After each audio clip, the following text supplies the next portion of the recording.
Das cinzas de uma fé ardente ergueu-se uma ordem. Os cavaleiros templários, soldados de Cristo, guardiões dos peregrinos. Sua cruz vermelha, um farol de esperança e retidão num mundo turbulento. Mas o que acontece quando o ouro reluz mais que a fé? Quando o orgulho cega os olhos, que deveriam mirar o céu, antes da tempestade que os aniquilaria?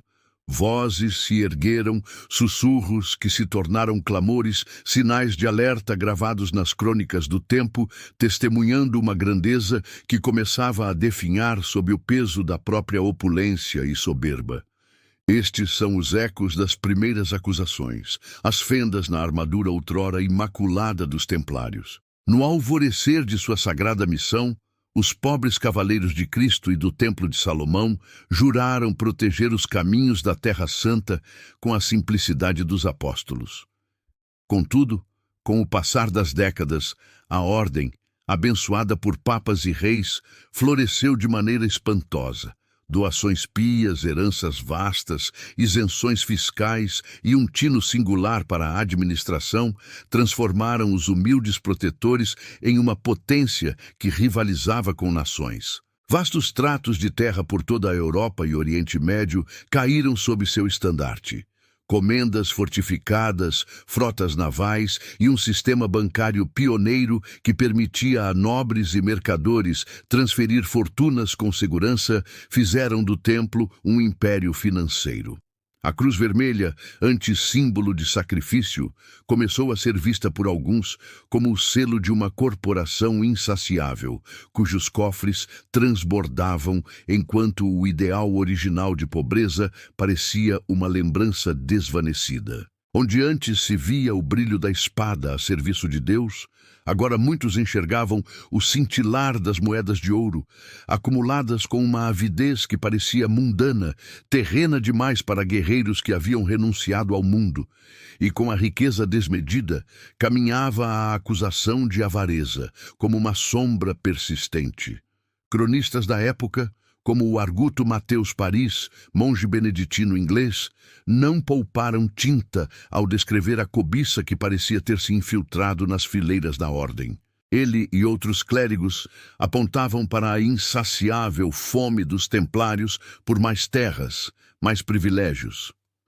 Disputas por dízimos com bispos locais tornaram-se comuns, com os templários defendendo ferozmente suas isenções e direitos, muitas vezes em detrimento das igrejas seculares. Murmúrios sobre empréstimos com juros disfarçados, uma prática condenada pela igreja como usura, começaram a circular, manchando a reputação da ordem. Os templários, argumentavam seus detratores, pareciam mais preocupados em expandir seu tesouro terreno do que em defender os valores celestiais. A simplicidade de seus fundadores, Hugo de Payens, e seus companheiros, que segundo a lenda dividiam um único cavalo, contrastava dolorosamente com a imagem de uma ordem que agora controlava uma rede financeira internacional, cujos mestres eram recebidos com a pompa de príncipes. O grito silencioso das escrituras ecoava: "Não podeis servir a Deus e a Mamon." Para muitos observadores, os templários haviam feito sua escolha, e o metal frio do ouro parecia ter congelado o fervor de outrora. Paralelamente à avareza, o pecado do orgulho começou a ser imputado aos cavaleiros da Cruz Vermelha. Sua bravura nos campos de batalha era inegável, mas essa mesma coragem, transmutada em arrogância, tornava-se um fardo pesado. Relatos de templários agindo com soberba, desprezando autoridades locais, tanto seculares quanto eclesiásticas, acumulavam-se. Isentos da jurisdição dos bispos, respondendo apenas ao Papa, os cavaleiros muitas vezes se comportavam como se estivessem acima da lei comum e das normas da igreja local. Essa autonomia, concedida para facilitar sua missão militar, transformou-se, aos olhos dos críticos, em licença para a presunção.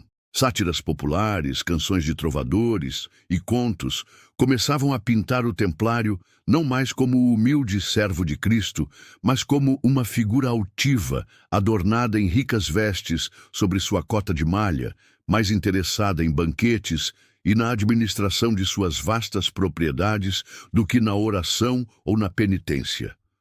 Suas fortalezas imponentes, verdadeiros centros de poder, pareciam desafiar reis e bispos. O orgulho, diziam as vozes críticas, precedia a queda, e a arrogância templária construía pedra sobre pedra o cadafalso de sua própria condenação futura.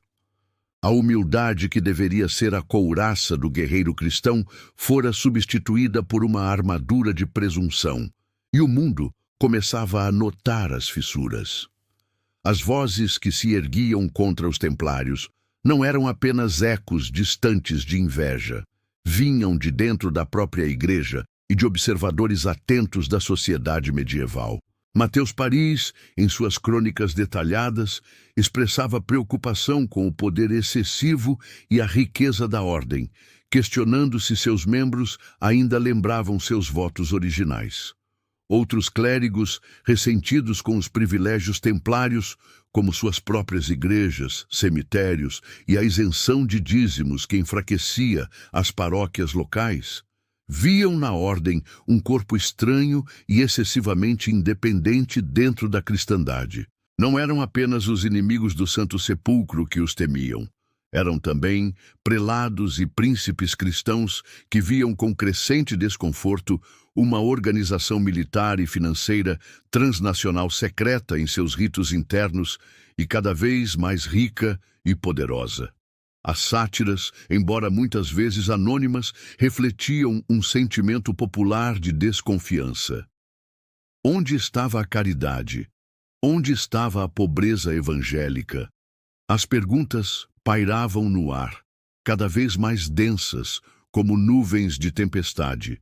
Eram os primeiros sinais de alerta, os primeiros ventos que prenunciavam o furacão que, anos mais tarde, sob o comando de um rei francês endividado e um papa complacente, varreria os cavaleiros templários da face da terra.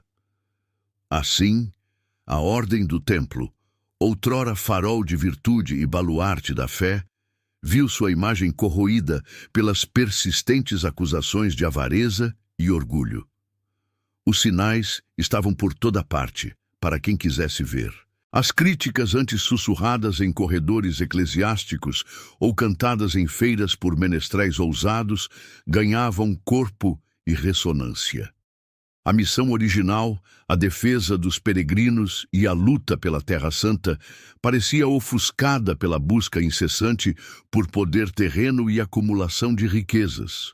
Os cavaleiros, que juraram pobreza, ostentavam uma opulência que rivalizava com a realeza. Aqueles que prometeram obediência agiam com uma independência que beirava a insubordinação. A luz que emanava da cruz templária começava a vacilar, não por ataques externos, mas pela erosão interna de seus próprios ideais.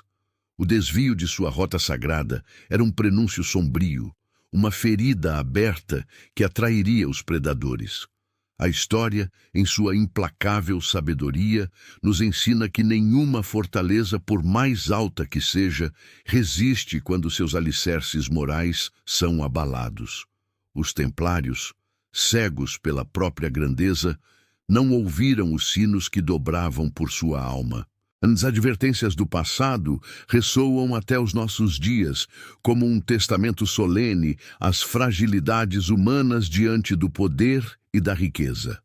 A saga dos Templários não é apenas uma crônica de glória e tragédia, mas um espelho onde se reflete a eterna luta entre o sagrado e o profano no coração do homem. Que suas cinzas nos inspirem a buscar a integridade em nossas próprias jornadas, a questionar as muralhas da complacência e a jamais permitir que o brilho do ouro ofusque a luz da verdade. Inscreva-se, comente e compartilhe esta mensagem, para que juntos possamos desvendar os véus da história e encontrar a sabedoria que ecoa através dos séculos.